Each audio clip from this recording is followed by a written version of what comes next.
Welcome to the podcast where we take a deep dive into the stories behind construction business leaders.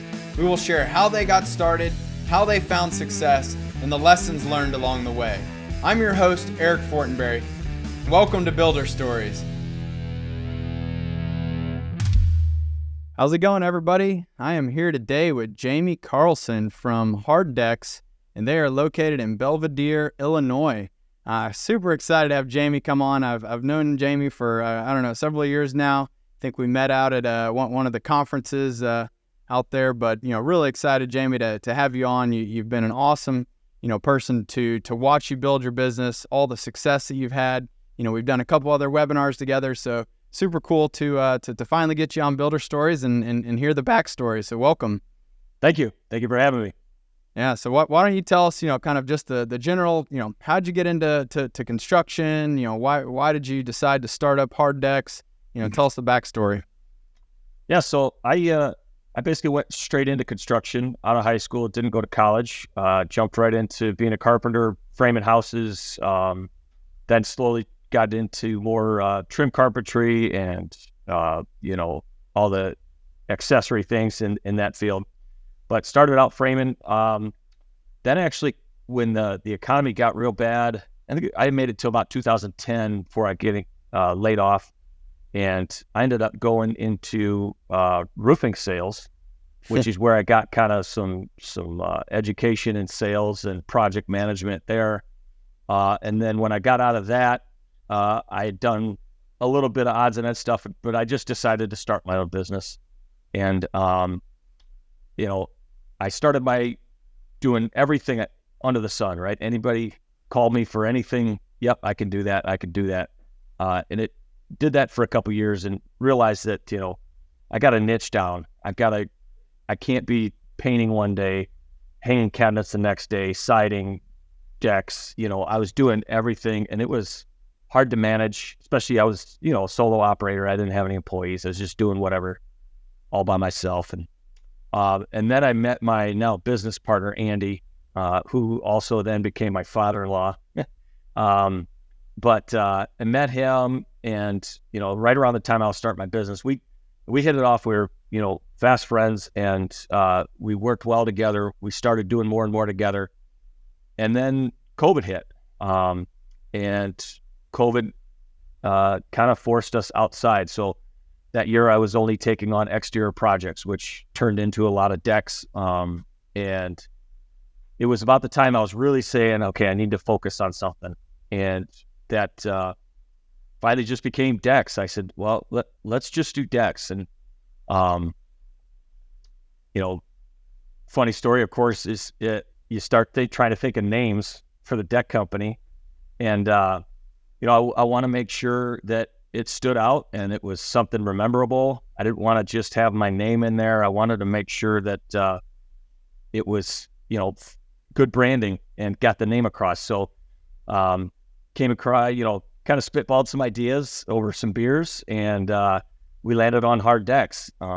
And you'd probably laugh a lot at the ones that we didn't go with, but so we settled on Hard Decks, and then so it was basically the right at the beginning of 2021 is when we really launched Hard Decks. Got the website, got all the logo, apparel, everything. Later that year, got my truck wrapped. But yeah, so 2021 is when we really took off. Decided to do just decks, and it's been quite the rocket ship ride. Seems like ever since. We did, maybe 20 decks that first year. Just Andy and I. I was handling all the sales. He handles the construction side, and we've really just continued to migrate in that direction to where I don't go in the field at all anymore. Andy's even getting more and more out of the field now, but all along, the saying has been, I sell it and he builds it. I handle the office, the sales, the marketing, and all that, and then he handles all the field operations. So it's working quite well. We're a really good yin and yang for business partners. That's awesome. Now, there's a lot I want to unpack there, but the thing that I've never, this is the first, is that your business partner is also your father-in-law? Yeah. Yeah. So tell us, so did you meet your now wife before you met I assume your business partner, or? No, I did actually meet him first. Okay. So at that time, he's been in construction his whole life. Also, he owned a business that was a framing contractor. He subbed to a lot of GCs in the area at framing. He owned that company for, I think, 25 years or so. And he's been in and out of being self-employed all his life, basically. But anyways, he was still doing a little bit of that, but him and his wife had opened up a bar in town. And, it was one of the places really close to my house that I'd wander into every now and then. And that's kind of how I met him and struck up a friendship. Well, then one summer, his daughter was home from college, bartending for the summer, and met her, and the rest is history. All right. Well, yeah, that's interesting. So are there ever any heated partner debates where you get really mad at each other, and then like somehow this, he gets his daughter to team up with him, and I don't know. Nothing like that. No, nothing like that. It's been really, really good. I mean, not that we haven't had our disagreements, but we really work well together. We stay in our lanes. I trust every decision he makes out on a job site. I have 100% faith in. And then, when it comes to office stuff, marketing and stuff like that, he defers all that to me. So, we really don't get into too many disagreements. No. Yeah. I mean, I think that's really great lesson right there. Is it's about having very clearly defined roles and responsibilities. Yeah. It sounds like, and I preach to everyone, like it's very important that somebody is focused on the business side, on sales, and then somebody needs to focus on the other side of the house, which is the operations, delivering the actual service and the products there. So, I think sounds like you've done a really good job at kind of dividing and conquering. You both know your lanes, you stay in your lanes, you work well together. Obviously you've got a trusted, kind of that a little bit extra level of relationship trust that I think, comes into play with working with family. And, my dad is our CFO here at JobTread. So I'm very familiar and know that, it's, when it works, it's awesome. Every day I get to spend time with my family, while I'm working. So I'm kind of like killing two birds with one stone here. But, I've also seen the other side of the coin where, a lot of times, sometimes it doesn't work. And, I think probably more so when that's, more likely a husband and wife, or kind of two partners that are a little too close. You at least get to go home to separate houses. Exactly. Yeah. Yeah. And we try to, keep the shop talk to a minimum at, family events and stuff. Not that it doesn't happen, of course, but, we're getting better even more and more these days about, having more meetings to discuss work stuff. And that way it doesn't spill over into family life. Yeah. And I found that's been very helpful. Just more meetings to, especially one-on-one or company meetings, which, brings me kind of to the next point. Now, Andy's wife has come on too to run the HR for us. And my sister does the bookkeeping for us. So it really is truly a family company. Yeah, that's great. So tell us a little bit, what's the rest of the team look like? How are you structured from, kind of the office, the crews? Are you using, employees? Are you using subcontractors? How's that look? Yeah, all employees. The only things we sub out is, odds and ends trade stuff, electrical, concrete once in a while type of thing. Gotcha. But our in-house, everybody's in-house. For our carpenters, we've got 5 carpenters on staff now. We've got one sales guy in training who also does video for us, video shooting, editing, stuff like that. He's also Andy's son. So again, family business. But yeah, so trying to bring him on to start offloading some of the sales. The sales gets to be such a burden on my time. Yeah. And it's one of those things that I don't like doing that much. Obviously it's super important, and I've done enough to get us this far, but that's one of the things I've been wanting to kind of offload. We offload a lot of the marketing. I still oversee the marketing and stuff like that, but we do sub out the social media, and we're just starting to get into running some ads and stuff. And yeah, completely offloading that. The only thing we do in house is, like I said, the video. We're really heavy on video content, and then just the odds and ends, Facebook posts and Instagram posts, stuff like that. Yeah. I mean, and again, same, it's how we started here. I started off doing sales, doing demos every day, but as you start getting traction, you start building a bigger business. Again, there's so many other aspects of the business that start to pull on your time that, I think there's that natural kind of, okay, I've sort of, hit my limit on what I can, do from a sales perspective. And you definitely don't want to drop the ball on that, which I see that all the time, especially when people are trying to be both, the operations, the project manager, and the salesperson, and run the business. It does, early on, you got to wear all the hats, but like, as you can afford it, you're able to start, bringing on, full-time salesperson. Number one thing though, do not take your eye off the sales ball, off the estimating. Like, that is the lifeblood of the company. You got to keep feeding that. So it sounds like you're sort of, have found that person to come in and start learning and training under you. And that will hopefully kind of get you to sort of transition off of it. Yeah. And we're at a real pinch point right now too. We've sold already this year more than we did all of last year.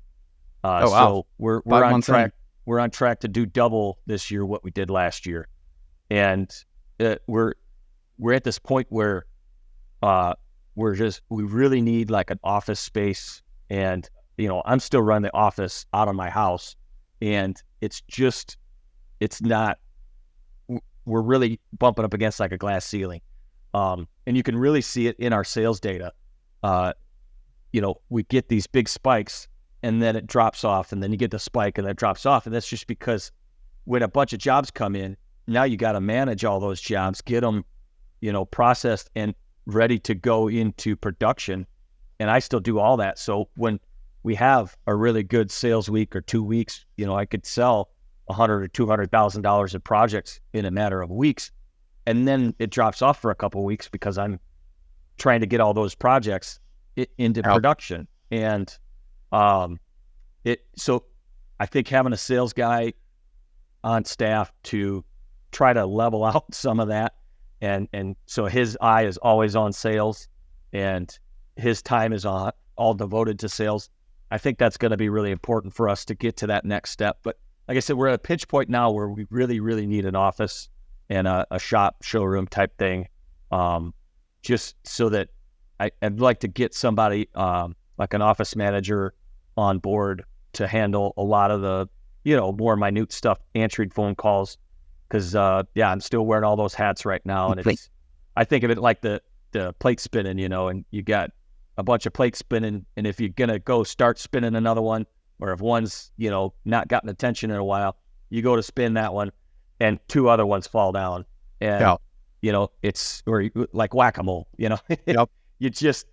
whatever pops up, you're trying to focus on. And it's really gotten difficult this year to manage all that. And we're at the point now we really need to take that step of hiring somebody to run the office and take that part off my plate.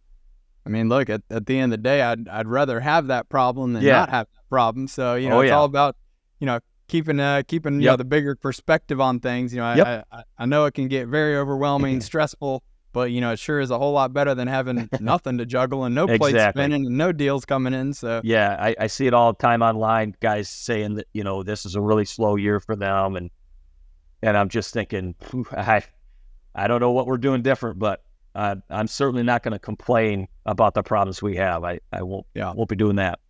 Yeah. So, we did a webinar the other day, where you basically walked us through how you're doing your estimating. And I mean, I'm like extremely impressed at how much you have really templatized the entire process and how quickly you can turn those things out. So can you share a little bit more about how you do that, how you really figured out all of those details? I mean, your numbers extremely well, which is very impressive. Thank you. Yeah. And this started early on. I was doing it in spreadsheets, just and kind of reconciling. Okay, at the end of every job, how many hours went into railings, how many hours went into the decking, how many hours went into stairs, those type of things. And you really start to see patterns. So once I got into job tread, I was able to take the historical data I had for those production rates, if you will, and turn those into templates and formulas and stuff. And now, we do framing and decking. Framing, I guess, is by square footage, but also one of the factors is height off the ground. Decking is just a straight square footage. Railings are a straight lineal footage. And then stairs are per stair. And you basically plug all those numbers into the parameters of job tread. And I've got formulas built out for, I know that I'm, 2 minutes per square foot on deck board installation. 10 to 15 minutes per linear foot on railing installation, depending on the railing. And I'm at the point now, what's really nice is when you bring in a sales guy that maybe doesn't have the experience, it could take years to train somebody in building an estimate from scratch, to do it at the level that we need it to be done. The system we have in place now, it can be done in about a minute. I showed you guys on that webinar. Once you've got the deck measured and your numbers and measurements figured out, plugging those into job tread and then creating a proposal, I can have it done in under a minute. Just because of the way job tread utilizes formulas now, and I can have all my production rates in there.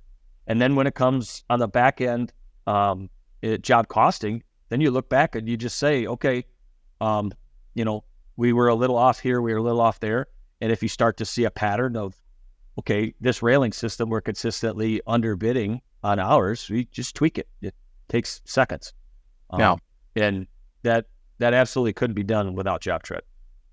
So do you, when your guys are going out to the job site, are they clocking in directly to okay, I'm installing railing, I'm installing, the decking, I'm, doing demo? Is that how you're tracking? Is that how you've come up with those production rates for each of the different, types of work? My answer would be sort of. I'm still doing all the time entry part of it, but I am entering it into those line items. Yes. Gotcha. But getting guys to get out their phone, all day, every day and enter hours and clock in, clock out. I'd love to be there, but we're just not there yet. So, we still do our time tracking a little bit old fashioned, where we just, our crew leader, in most cases, Andy, is just writing down hours at the end of every day. And then I enter those into job tread, but yes, I'm entering them into each line item so that, it's all there for job costing purposes. And then I can really easily reconcile, how things went on that job. Yeah. I mean, I hear all the time people, because we used to only have the option where they had to clock in or out to a line item.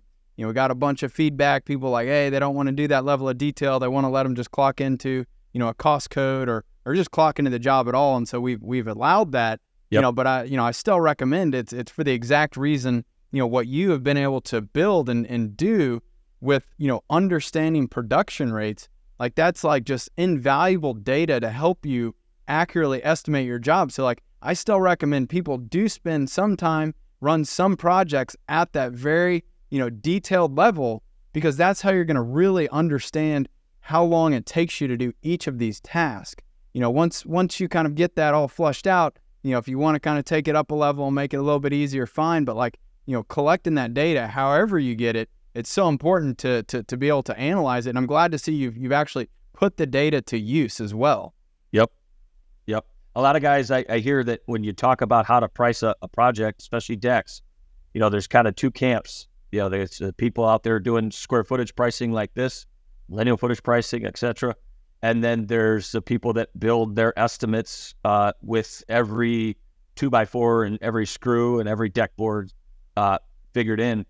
And, they say that you just can't get that accurate with the square foot model. And, I would put my estimating system up against anybody's, because I use it, and when the bills come in, if I'm off, you could have 50 linear feet of railings on a job, and when that bill comes in, if I'm more than $100 off on my forecasted cost, that's a red flag of what happened. So yeah, we're pretty accurate with our system. And to me, it's about speed and being able to get to that customer's house, measure the deck, and say, give me 5 minutes, I'll have your proposal. Nobody else is doing that. So you don't even leave. You just No. You go to your truck, whip it out, come back, and you sit down and walk them through it? Yep. Yeah, we sit at the kitchen table, or a lot of times right out on the deck. I'm getting them samples to start looking at, and then I try to keep the screen towards me, just for the simple fact that it can be overwhelming, because I put all the options on there. Every deck board that we offer, every railing that we offer is on my proposal. And if I were to send that to a customer just without any context, it's going to be overwhelming. A lot of choices, yeah. Plus, we always have upgrades on there, which that's the thing too, is with JobTread, I can offer, all these upgrades, and that's all done with formulas as well. I offer joist tape as an upgrade. Well, you could figure that out to be a square footage price. We offered to wrap the posts and the beams. That's an upgrade. We offer skirting and lattice, all those things, which I'm getting those parameters anyways in entering those into JobTread, right? Basically, let's take lattice, for example. You can take your linear footage of fascia, which is the perimeter of the deck, multiply that by the height off the ground, which we're getting anyways because we need that for the framing height. And now you multiply those and you've got your square footage of lattice that would be on the job. If you want post wraps, I'm inputting how many footings we're going to use because we use helical footings. So if it's, a deck that's 16 foot wide, I'm going to enter and say I'm putting in 3 footings, right? Well, 3 footings times the height off the ground. Now you know how much material you need to wrap the posts because you got 3 posts and they're 6 feet tall. Okay, so I offer all these upgrades on the bottom of my proposal. And, it's no extra work for me. I'm not doing anything. I mean, it's extra work on the front end to set this up, of course, but nowadays it's all there. I offer gates, I offer light packages. I already know how many posts I'm putting in the railings, so why not offer a post cap light for each one?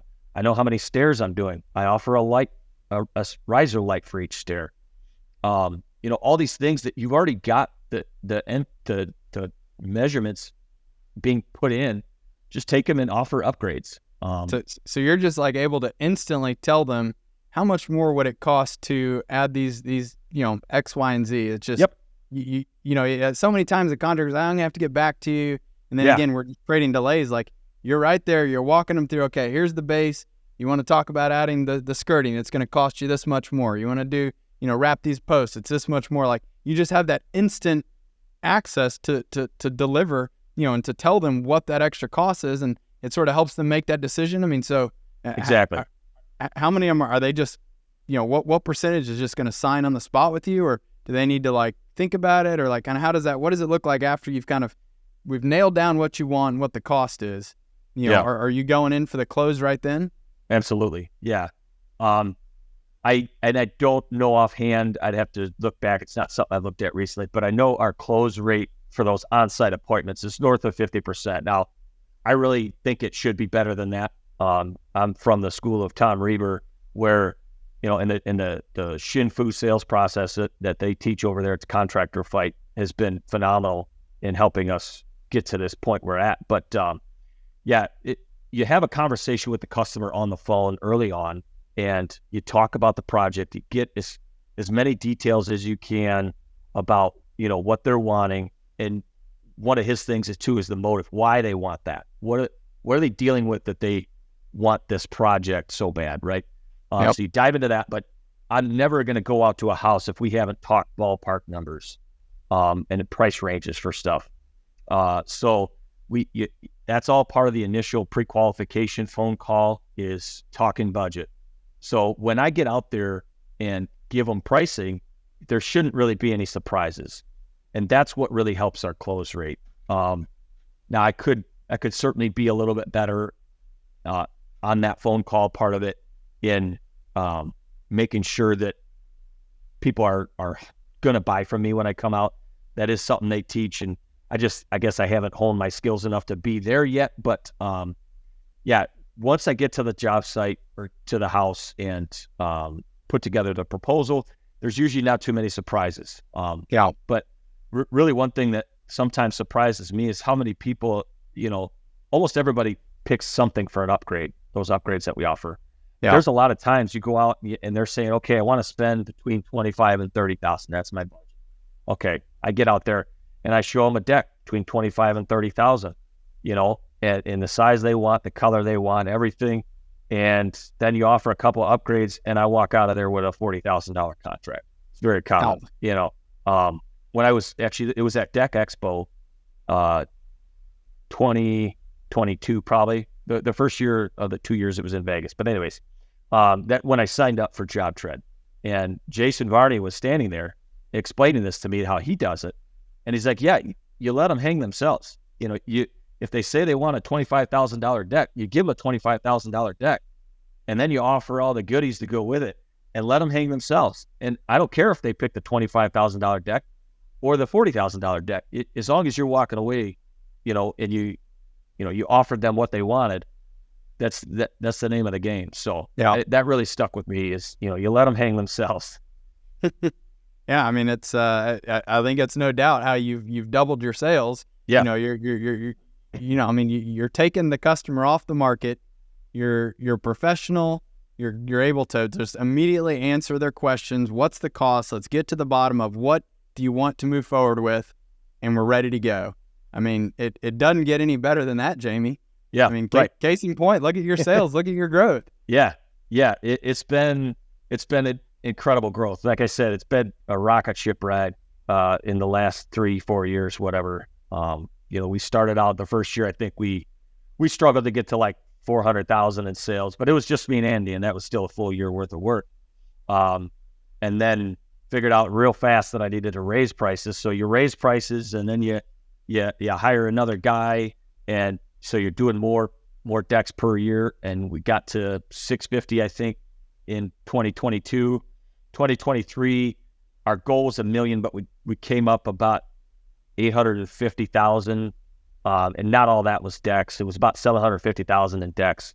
And this year we're already at 800,000 in just decks. So, yeah, it's been a wild ride. What's the competition like in your part of the woods? Part of learning everything I have from Tom Reaver, it's kind of, I don't really think about my competition, and not in like a cocky way, like I don't have competition. I don't care what they're doing. But to be honest, there isn't really anybody in our immediate area that does, how do I say this? Like does their standard deck at the level that we do. For us, picture frame borders are a standard. That's not an upgrade. A lot of guys, they offer, their square cut ends, but if you want us to picture frame it, it's this much extra. Our stairs, we really pride ourselves on how our stairs look. We miter the mop boards and risers. We picture frame the treads, and that's a standard for a lot of guys out there. That's an upgrade.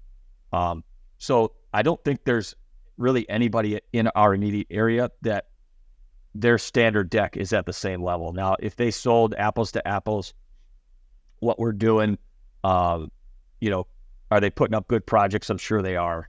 But there's nobody out there really that builds exactly what we build day in and day out until you get closer to like the Chicago market or Madison. There's other guys in those markets that are doing what we do. But really in our area, it's just about showing the value of what it is we're doing with our finished product. So I was going to ask, so what do you think is kind of the couple things like that just push it over the edge? Like why are your customers deciding to move forward with you? Like what's different? What differentiates you? What kind of helps just seal that deal? How are you, how are you going in for the close, and what do you think it is? It's like just it's that thing that's like making them just ready to move forward. I think we're really good about showing off our work, which is, the marketing part of it. I've said it since we started, like people have to know you exist, right? And a lot of people out there building really cool projects, but if nobody else knows you built that cool project, what good is it? Yeah. Right. Besides for that one customer and the friends they invite over. So we're really good about putting out there the work that we do. And no matter where we're at, out and around town, people come up to us all the time. You guys do beautiful work. We love watching we do daily update videos and project completion, posts and stuff like that. And, we're in a really, I guess, sexy industry, like part of construction, right? Not a lot of guys could show off their really cool work, right? An electrician doesn't have much to show off, right? But we have a really cool product that really looks awesome at the end of the day. And it's about showing that off. So I think that's where a lot of our customers have seen a lot of our work. They know what we do. And then it's just professionalism after that. We show up in clean wrap trucks. We have kind of a uniform. We have a system. We get there, we do this. And, that's what we get complimented on the most is our professionalism, and that we do build really awesome projects. So I think that's what ends up, but when it comes to closing people, it doesn't get any better than the fact that I can have them a proposal before I leave the house. Yeah. That really sets us apart. I hear all the time, we've had 2 guys come out and they still haven't gotten back to us. Well, I'm going to have a price before we leave it, and I lock them right down. So it seems huge. So when you think about the deals that you lost, I mean, what was it that, why did they choose not to go with you? It's almost always price. Yeah. We're definitely on the higher end of price. And it is what it is to me. I know I wish I could offer a lower cost product, but, between the materials and labor, you get what you pay for when you go real cheap. And, we pride ourselves on offering a really top-notch product. We take really good care of our employees, and that all comes at a cost. And so we're typically on the higher end of price range. So if we're hearing no, it's probably because of price. Yeah. So earlier you talked about this new salesperson who's kind of coming up in training, but is also a videographer. Tell us a little bit more about, the importance of video, and like how do you, how are you using that? You mentioned kind of you're recording daily videos, you're getting it out there on social. Like, what have you seen to be the biggest impact that, that videos have made for you? Yeah, it's huge. I think they say like 80% of the content consumed online these days is video, and and most of that is short form, right? Under 60 seconds. People, you're doing the scrolling and just one after another. So we try to hit people there with time-lapse videos. We're out, we take a GoPro out and try to get the overall shot of the job and record that from start to finish. Those do really, really well on that short form video, just the time-lapse. Sometimes we'll maybe put a little audio over it, or we'll do a voiceover over it, tell what we're doing. And then it's beyond that, it's just talking about, we've got a video on how we do our stairs and why that makes us different. We've got videos trying to answer the frequently asked questions that our customers have. That comes from Marcus Sheridan, and They Ask You Answer. And just trying to think of what our customers are dealing with and what kind of questions they're asking, and then try to create a video to answer that question. That's goes back to building trust with that customer. I think that the Marcus Sheridan, for those of you who haven't read it, They Ask You Answer is probably one of the best books I've ever read. We were both at the Mile High Profit Summit. I think it was 2 years ago when Marcus came out and talked to me. Like, oh my God, it transformed everything for me too. Like, Yep. I was like, wow, like we do all these like, product updates, but like we were keeping them just like, customers only, and he was just like, if you're doing things because you don't want the competition to see it, like you're doing a disservice to yourself, to the industry, Yeah. to your prospects, like share it all. Just be transparent. And like that literally that day we changed, like we opened everything up. We published everything on YouTube, Yeah. like, and it's been huge. And, it sounds like you're seeing the same success from it. Yep. That speech was absolutely game changing for us too. And it's clear that you guys have gone that route, with all the videos that you guys have out that Anna does and Travis, that they're so helpful in getting up to speed on job tread.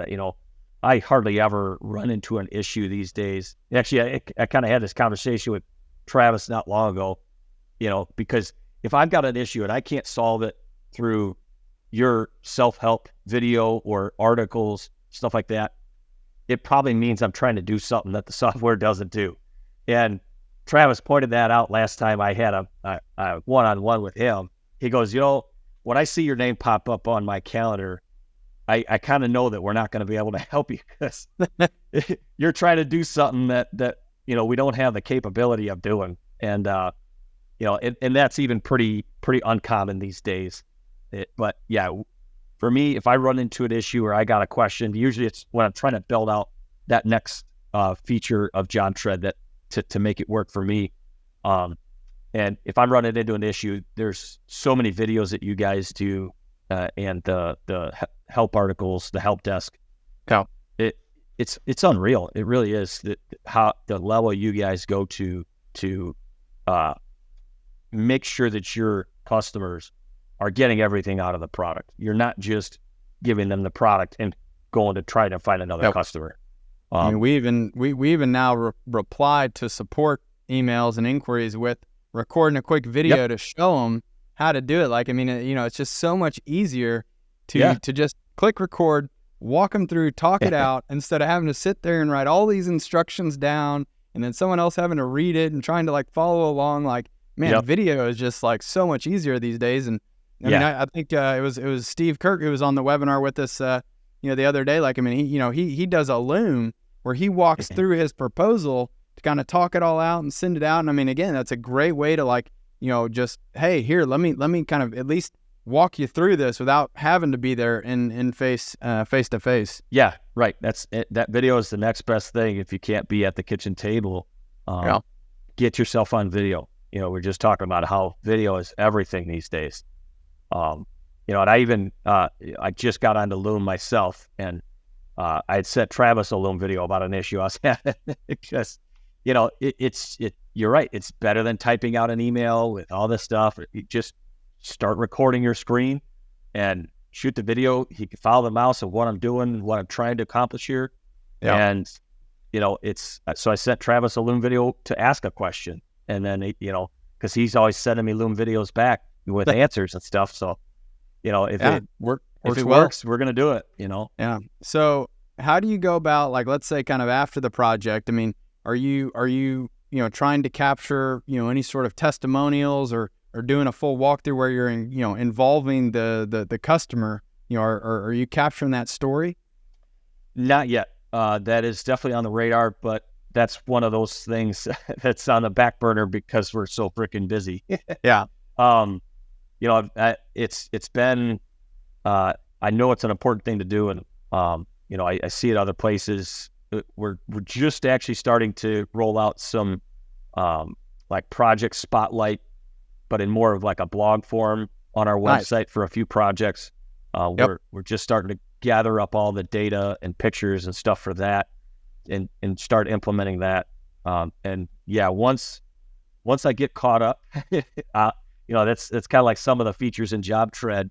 I'd love to build them out and get to that point, but some things just have to be on the back burner at this point. Yep. No, that makes sense. Yep. I mean, I think it makes, it'll be a natural transition for you though, when, especially if you're a new sales guy, he can, even capture some stuff on the front end, but he understands the backstory, and then he can come out and record hey, how did we do? Tell us what you're most excited about. Walk us through your product. I mean, what we've learned is that, it's one thing for a salesperson to tell you how great everything is and how it'll work, but like it's a whole nother thing when, a prospect can hear from another customer about their experience and their words. Right. It's just that real raw, like, that level of, just kind of trust and being able to sort of have that relation, just really helps, so I think to the extent that you guys can, get there, and I know you will, that'll be really powerful too. Yep.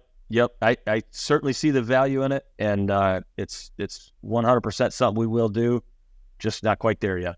Are you at least asking for reviews at the end of every project? Yep. And all right. Thanks to JobTread and Nice Job, that's all automated now. So it's a beautiful thing. Knock on wood, we've got all perfect 5-star ratings. I think we're into the 30s now, 35 or so. Awesome. 5-star ratings, and we hope to keep that going. And that's a credit to our team on site. All the reviews mention, how awesome the product is, how great the team is.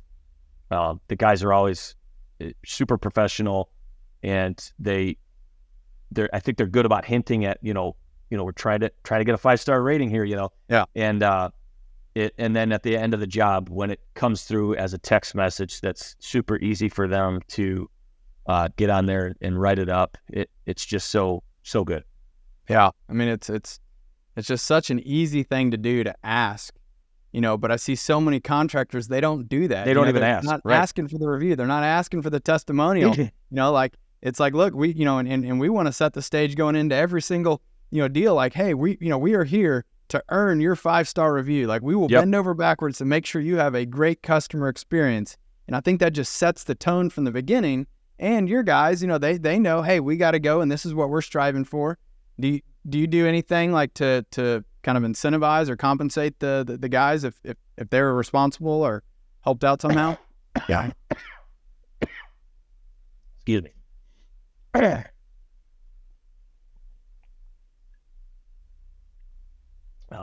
Been talking too much. Sorry. Not exactly. I know that's something we have. Our incentive program for the guys is based on hours and hitting those projections that we put out. We don't have any sort of incentive program around reviews for the guys. For them, I think it's a lot about pride. Anytime we get a new review, I'm screenshotting it, sending it to our group chat, and awesome. They get all fired up. Everybody loves seeing that stuff. It's just that extra, thank you type of thing. Absolutely.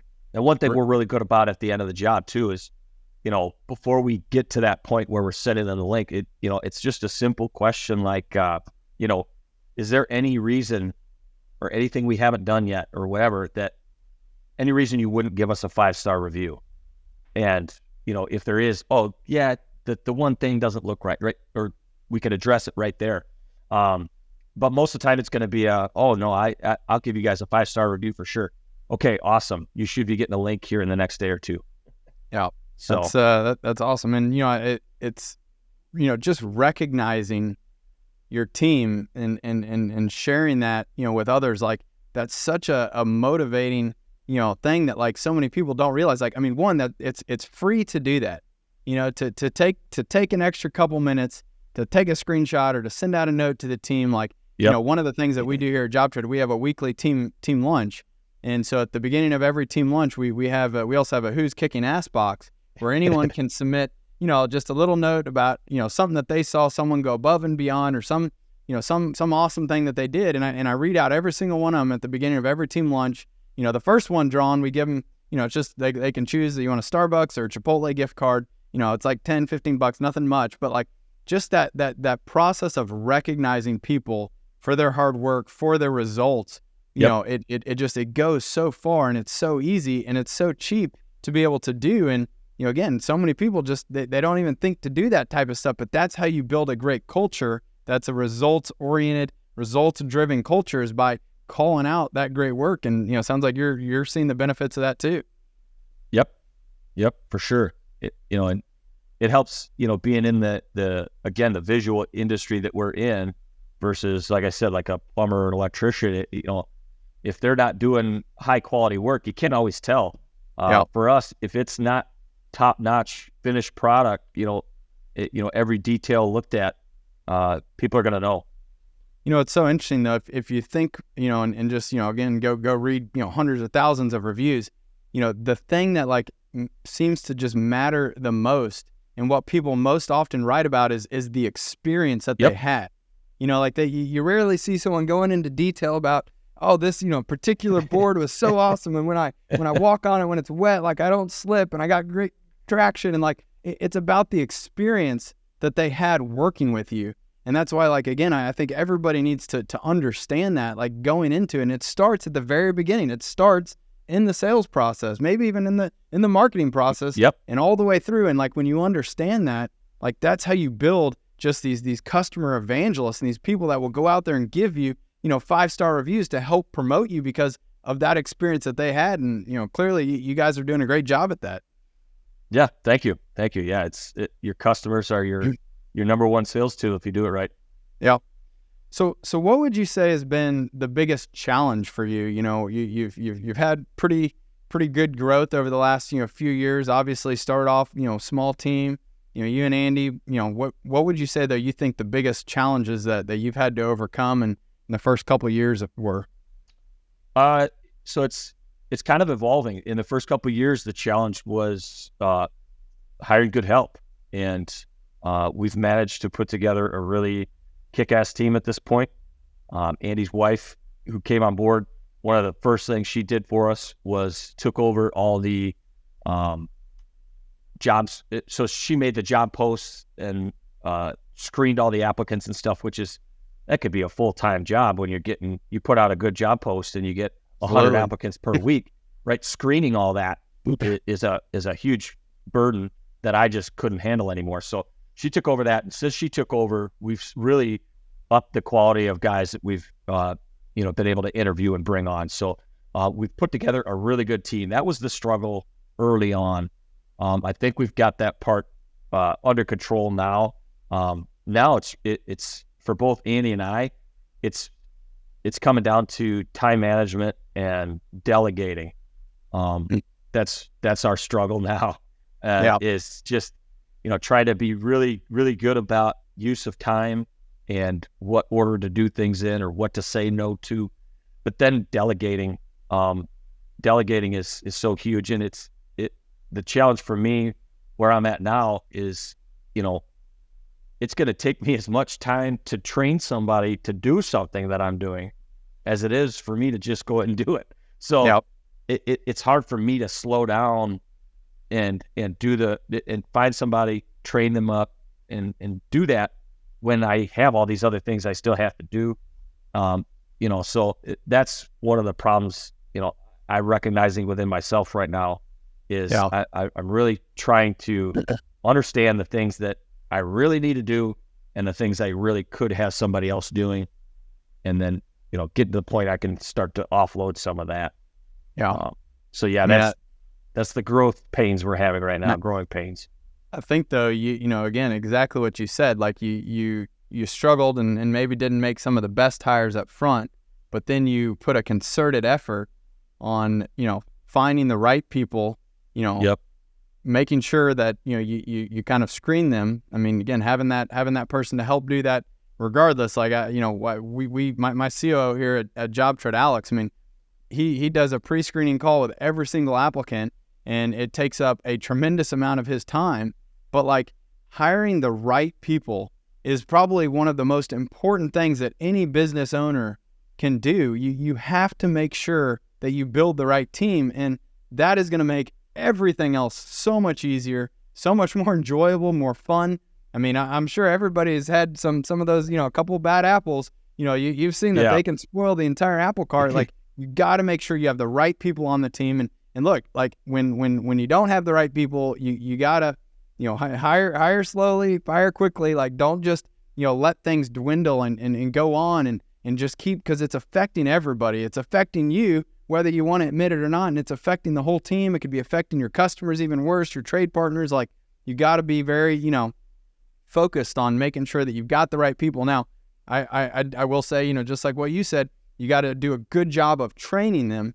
And that's where I think having, documentation, training, processes, standard operating procedures, like the more that you can really kind of, document and train. And again, I think, you can write up this whole long thing, or you can create some training videos that could be really helpful. I mean, you've done a great job creating these templates, so hopefully your estimator can more quickly get up to speed. But, for those of you out there, like there's no point in hiring people if you're not going to invest in them and train them to make sure that you do feel comfortable delegating and handing things off. Because at the end of the day, like, as entrepreneurs, like, we can't do everything, and you got to be able to trust in the people that you bring onto your team. And so, it's so important that you bring the right people, and I would say pay more for the right people too. Even if you think that, it's more than you wanted to pay, but they're a rock star, figure out how to make it work, because that person could make all the difference in the world for you. And, I think a lot of people don't put the right amount of focus and attention on finding the right people and making sure they're a good fit, and then helping them get up to speed. And that's going to just pay dividends, once they are rocking and rolling. Yep. I mean, you said it perfectly. It can't be overstated. Yep.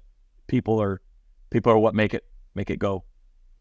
So what would you say, the most, what's the thing that, like, you're most excited about every day? Like, what drives you? What motivates you, to come in every single day and go sell some decks, go do what you do? Like, what do you get excited about? Just knowing that we're building really awesome decks. I mean, and that may be a little oversimplified, but knowing that there's people out there that want a really kick-ass deck, and knowing that we're the ones that can deliver that. And that's what gets me going. And that's what makes our product really easy for me to sell, is knowing that I have confidence in our team that we're going to deliver exactly what this person wants. And I'd say that's what I get most excited about. Is just, and the more and more our marketing gets going, that we're out doing this and stuff, that we're starting to get the calls for the really unique and kick-ass projects.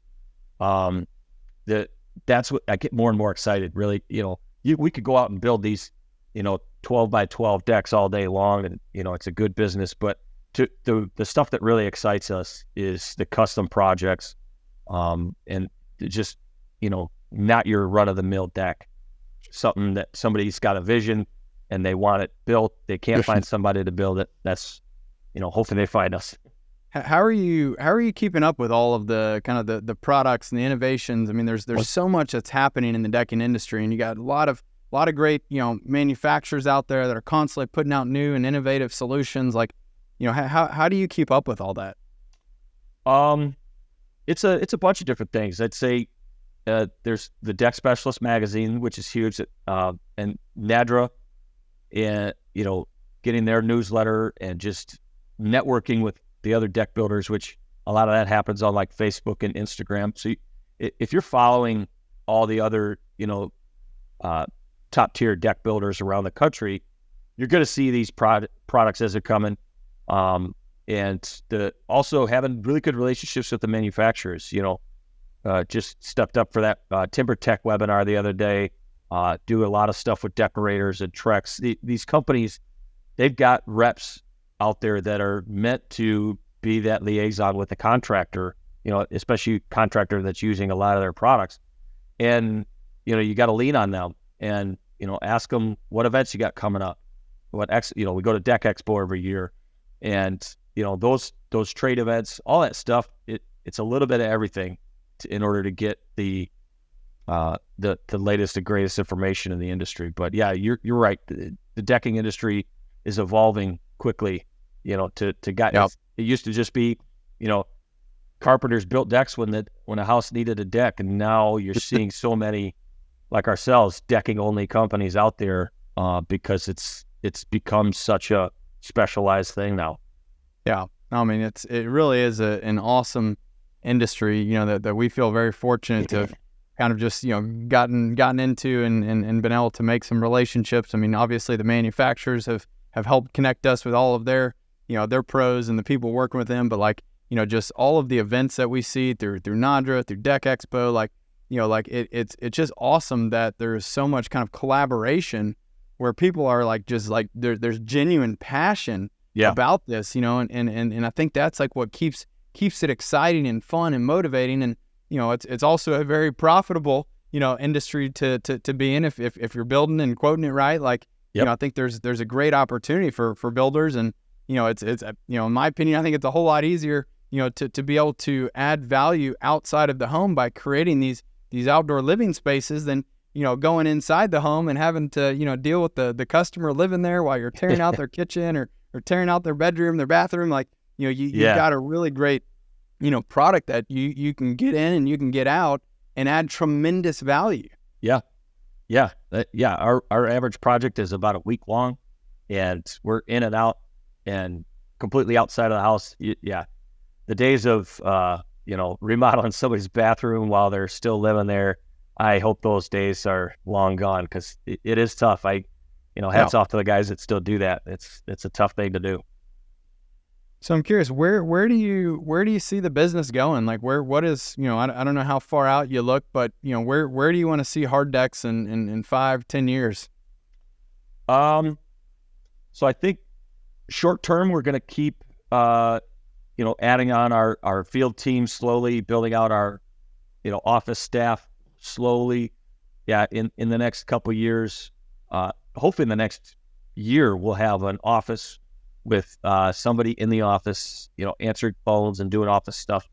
But when you get out more long term, I'd like to have several sales guys, 5 to 10 crews potentially, and then kind of the real off in the distant, hopeful someday type of thing is like multiple locations. Find a few different areas, markets to open up new locations in, because, once you get the system figured out, then it's just a matter of, multiplying and again, hiring the right people, go to these new markets, hire the right people. We'll train you on how to do it and what the numbers are and stuff like that.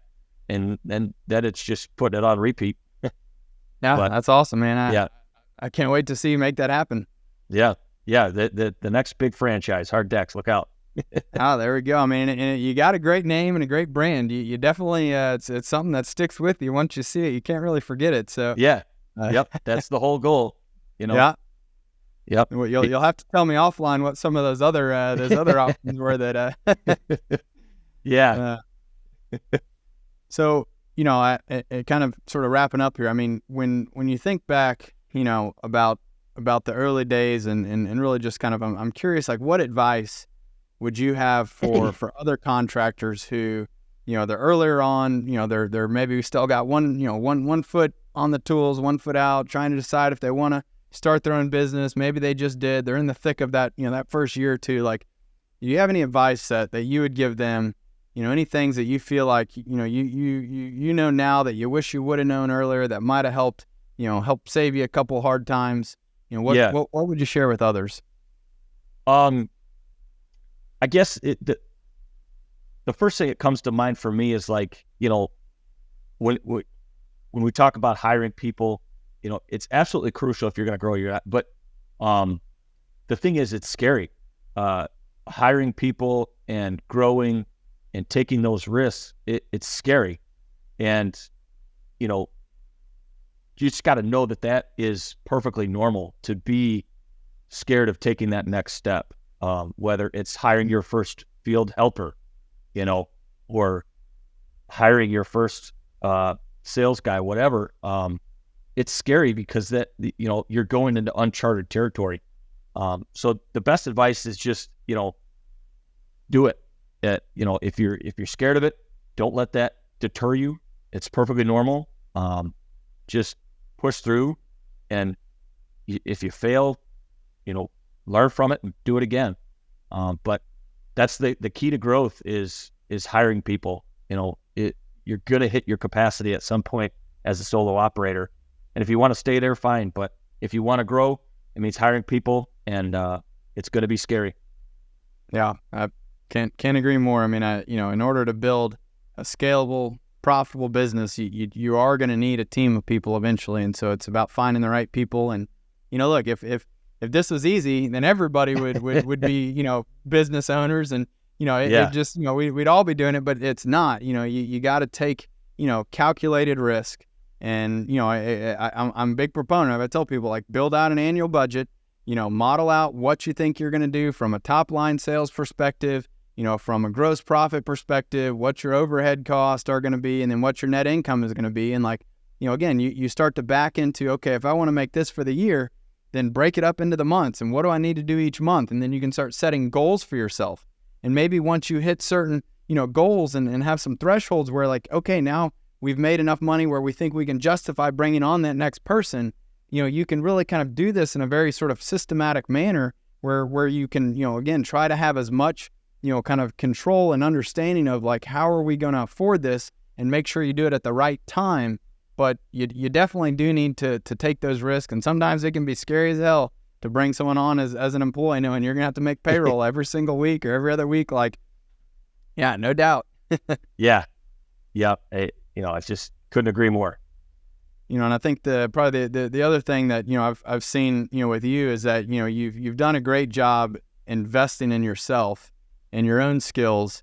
I've seen you at numerous, Mile High Profit Summits. I've seen you involved with, Contractor Fight with Tom Reber. I've seen you out at, the Deck Expo, year after year at NADRA. You come out to Job Tread Connect.